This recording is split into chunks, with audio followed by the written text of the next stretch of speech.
శ్రీ భగవతీదేవి ఆలయం చెంగన్నూరు. కేరళ రాష్ట్రంలోని అలప్పుజ జిల్లాలో ఉన్న చెంగన్నూరులో మహాదేవుని ఆలయం కలదు. ఇది చాలా పురాతనమైనదిగా, కేరళలోని శివాలయాలలో అతి ప్రముఖమైనదిగా తెలుస్తున్నది. విశాలమైన ఆవరణలో గుండ్రని ఆకారంలో ఈ ఆలయం నిర్మించబడి ఉన్నది.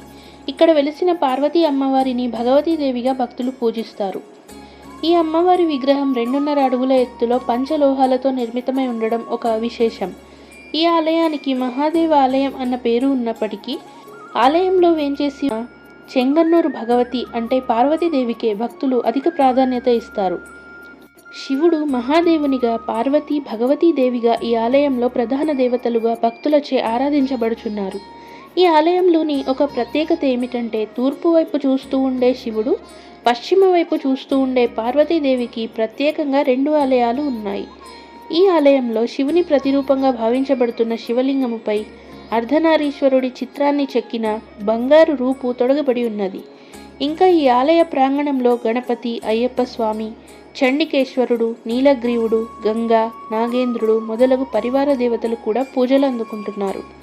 ఈ ఆలయం అనేక శతాబ్దాల క్రితం నిర్మించబడినట్లుగా తెలుస్తున్నది. 18వ శతాబ్దంలో ఈ ఆలయం ఒక అగ్ని ప్రమాదానికి గురైంది. ఆ తర్వాత వంగిపూజ తంబురన్ అనే సంపన్నుడి చేత పునర్నిర్మించబడినట్లు తెలియచున్నది. ఒకప్పుడు ఈ ప్రదేశము నాయనార్ పిళ్ళై అనే వ్యక్తి ఆధీనంలో ఉండేది. ఒక రోజున ఈ ప్రదేశంలో ఉన్న ఒక రాతిపై పిళ్ళై యొక్క పనివాడు తన కత్తికి పదును పెడుతుండగా ఆ రాతి నుండి రక్తస్రావం జరిగింది. భయంతో ఆ పనివాడు తన యజమాని వద్దకు పరిగెత్తుకు వెళ్ళి ఈ విచిత్రాన్ని చెప్పాడు. అతని మాటలు విన్న నాయనార్ పిళ్ళై ఆ రాతిని పరిశీలించి కొంత నెయ్యిని తెప్పించి రక్తం స్రవించకుండా ఉండటం కోసం ఆ రాతిపై పోయించాడు. తర్వాత ఆయన పండితులైన బ్రాహ్మణులను పిలిపించి వారి సలహా ప్రకారం ఆ ప్రదేశంలో ఒక ఆలయాన్ని నిర్మించడం జరిగింది.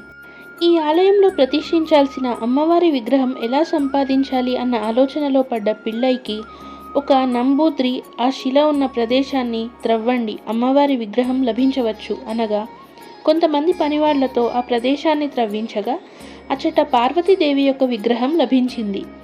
సంతోషంతో విగ్రహాన్ని ఒక శుభముహూర్తంలో ఆలయంలో ప్రతిష్ఠించారు. తర్వాత కొంతకాలానికి ఒక నంబూద్రి పిళ్ళై వద్దకు వచ్చి అతనికి ఒక అమ్మవారి పంచలోక విగ్రహాన్ని ఇచ్చి, అయ్యా, అతి కొద్ది కాలంలో ఆ ఆలయంలో ఒక ఘోరమైన అగ్ని ప్రమాదం సంభవిస్తుంది. అప్పుడు ఈ గుడితో పాటుగా అమ్మవారి విగ్రహం కూడా దగ్ధమవుతుంది. ఆ తర్వాత నిర్మించే నూతన ఆలయంలో ఈ విగ్రహాన్ని ప్రతిష్ఠించండి అని చెప్పి వెళ్ళిపోయాడు. నంబూద్రి చెప్పినట్టే అమ్మవారి గుడిలో అగ్ని ప్రమాదం జరిగింది. అమ్మవారి విగ్రహం కూడా పూర్తిగా దగ్ధమైంది. ఆ తర్వాత ఆలయాన్ని నూతనంగా నిర్మించి పిళ్ళై వద్ద ఉన్న అమ్మవారి పంచలోహ విగ్రహాన్ని ఆ గుడిలో ప్రతిష్ఠించాడు.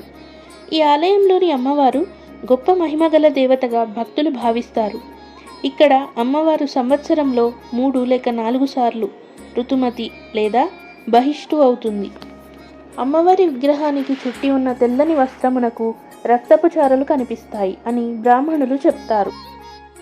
అలా మరకలు కనిపించిన వెంటనే ఆ వస్త్రాన్ని తొలగించి వేరే వస్త్రాన్ని ధరింపజేసి ఆలయాన్ని మూసివేస్తారు.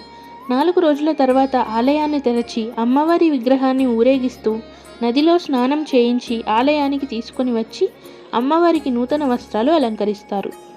ఈ ఉత్సవంలో ఎక్కువగా స్త్రీలు పాల్గొంటారు. ఆడ ఏనుగుపై అమ్మవారి విగ్రహాన్ని ఊరేగిస్తారు.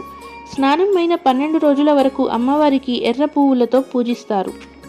ఈ ఆలయంలోని అమ్మవారు మానసిక వ్యాధులను నయం చేయనని భక్తుల నమ్మకం. ప్రతి సంవత్సరం అక్టోబర్, నవంబర్ నెలలో ఈ ఆలయంలో వేంచేసి ఉన్న శివలింగానికి నెయ్యితో అభిషేకం చేస్తారు. మహాశివరాత్రి నాడు, చైత్ర పౌర్ణమి నాడు శివునికి ప్రత్యేక పూజలు జరుగుతాయి.